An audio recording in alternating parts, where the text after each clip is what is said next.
यार अगर मैं आपको कहूं कि इस टाइप के क्वेश्चन को आपको मात्र 30 सेकंड में सोल्व करना है तो क्या आप करोगे?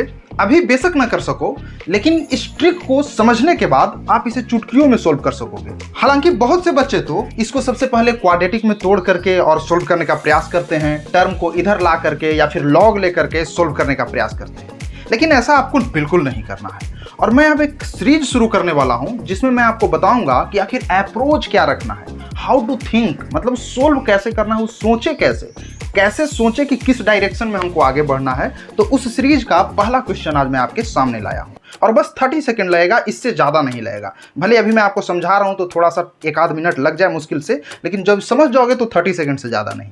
देखो, इसमें ना तो आपको लॉग लेना है, नहीं क्वाड्रेटिक के फॉर्म में तोड़ना है। सिंपली इसको ध्यान से देखो क्वेश्चन को कि ये क्वेश्चन है क्या। अब यहाँ पर ध्यान से देखोगे तो तुमको पता चलेगा कि 31 + 8√15 लिखा हुआ है और यहाँ क्या लिखा हुआ है 32 + 8√15। अब यहाँ पर लॉग वगैरह नहीं लेना आपको, सिंपली देखो 31 + 8√15, 32 + 8√15 है क्या, मतलब अंतर क्या हो रहा है।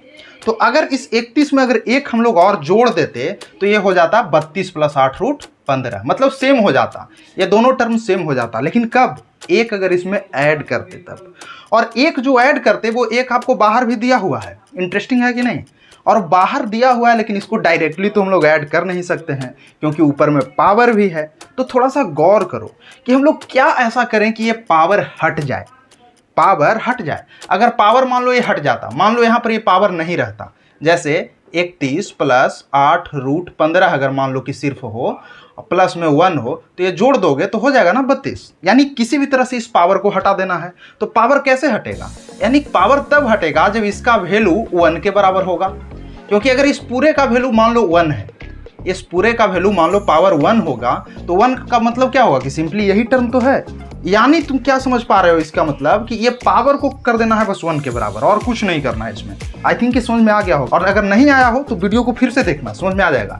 यहाँ क्या करना है, सिंपली x² - 3 इसको कर दो = 1, बस और कुछ नहीं करना है। अब देखो इसको सोल्व करोगे तो क्या होगा, x² बराबर क्या होगा 4 और x बराबर क्या होगा ±2।